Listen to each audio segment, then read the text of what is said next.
All right, I forgot to turn the camera on, but welcome back to the 1965 Mustang, the Rustang video series. So I know we got the right side done. This side we got on the left. It was a pain in the butt. We put the tie rod ends in. We got the strut rods in.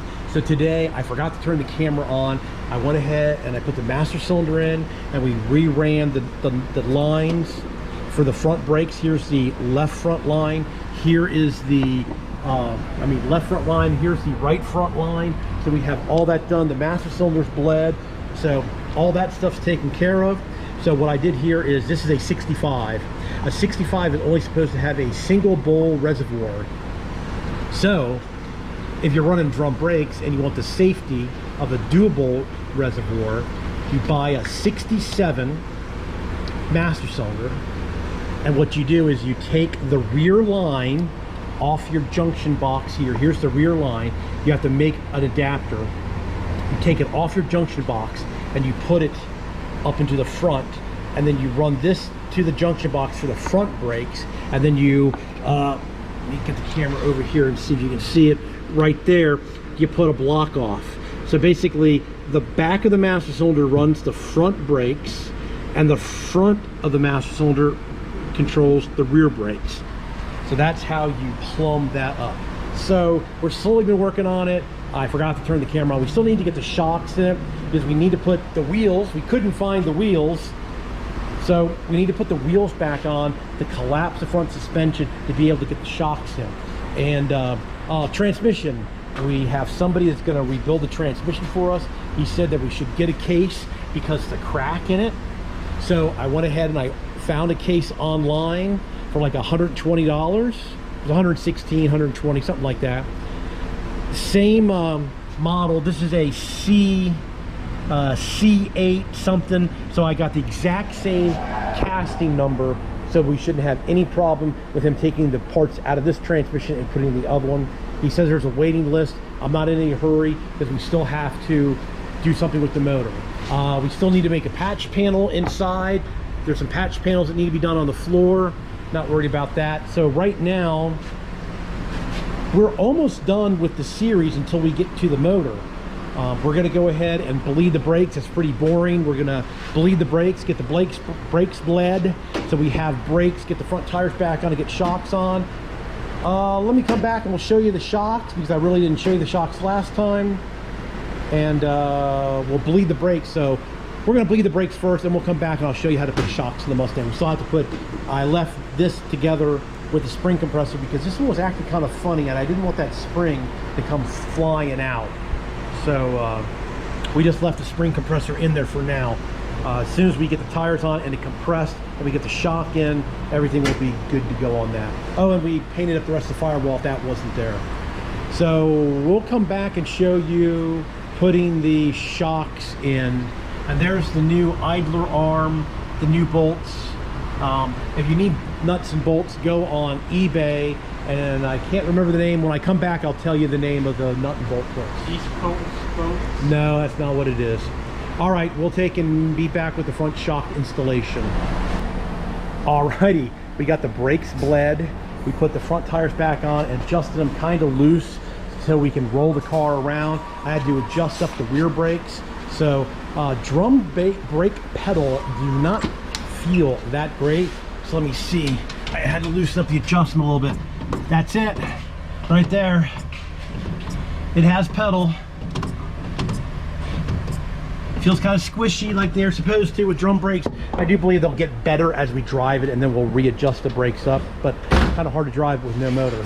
So we're gonna go ahead and jack it up a little bit from the front end here.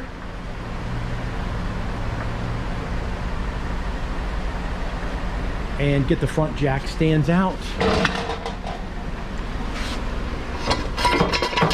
Oh, that's right, they're pinned, I forgot. These are pinned, so we'll have to slide them out. One of our new Daytona jack stands. We got the extra rubber piece for him. Seemed really nice. All right, let's go ahead and slide out the other jack stand. There we go. Hey, the front end has not broken off. So let's let her down. on the new subframe. And there we go, tires back on the ground. We'll have to jack up the back and get those out. We'll see how she looks. All right, I'll continue on. I have my 2 chocks under the front wheel so it doesn't roll anywhere. I already have a jack kind of holding up the rear end. So let's go ahead and see if the jack will get the car off the other jack stands.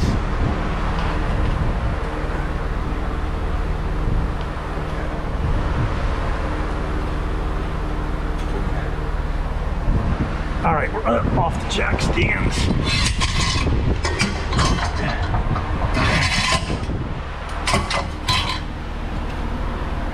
Around.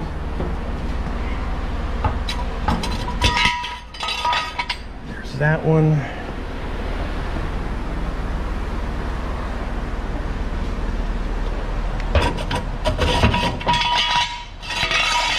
There's that one.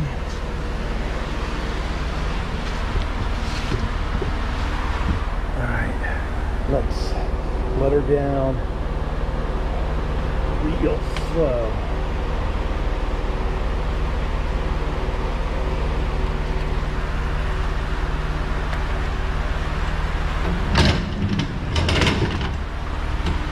And touchdown. We are back on the ground. Here, go and jump up and down on the front end a little bit.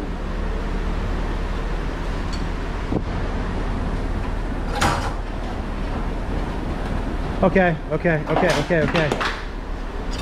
no, there goes brake fluid. I guess we should have picked up all the stuff off it. Get a rag, wipe that up, please. All right, so we're back on the ground. The front end didn't break off. Our welds must be holding, even though the welds are the crappiest welds in the world. So there we go. I know it's sitting up kind of high in the front end. That's because of the no motor, no trans. But there we go. We got the front end welded back on. So now we got to see if we can get the shock absorbers in there.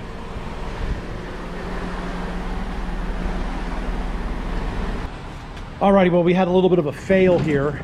We got the car off the jack stands. Front end looks good, everything looks good. The fail is I can't get the shocks in because the springs are so sprung that I still can't get the shock all the way down into the holes where they need to be. The springs are beginning to settle in a little bit, but they're not, look, they're that far off. So we got a fail going on. We don't have enough weight on the front end to get the springs to collapse, to get the shocks in.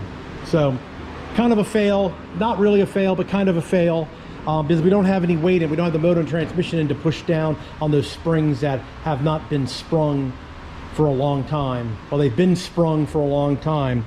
So kind of fail. So that's actually probably the end of the series for right now. We got the front end on like we're supposed to. Now we need to start working on the motor. Transmission's going to go to the trans shop this weekend. And I think I'll leave this video here. Remember, you can get the Rustang t-shirt down at my Printify pop-up store in the description below. And you can always subscribe to the channel right over there. Please give me a thumbs up if you like the Rustang videos and all my other automotive videos. Or give me a thumbs down if you don't like my videos. Me and G Jr. really worked hard getting this front end on here. Right, G Jr.? That's right. All right, so thanks for watching. Always, please subscribe.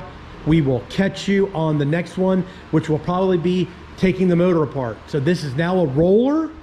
We got the brakes working, and we've got the steering all hooked up. I do believe the alignment is way off, but we can't do anything with that right now. And we still need to tighten up the lower control arm bolts. We have to have all the weight on the car. So that's mental note. Lower control arm bolt needs to be tightened after we get all the weight on the car. All right, everybody. Thanks a lot for watching the Rustang series.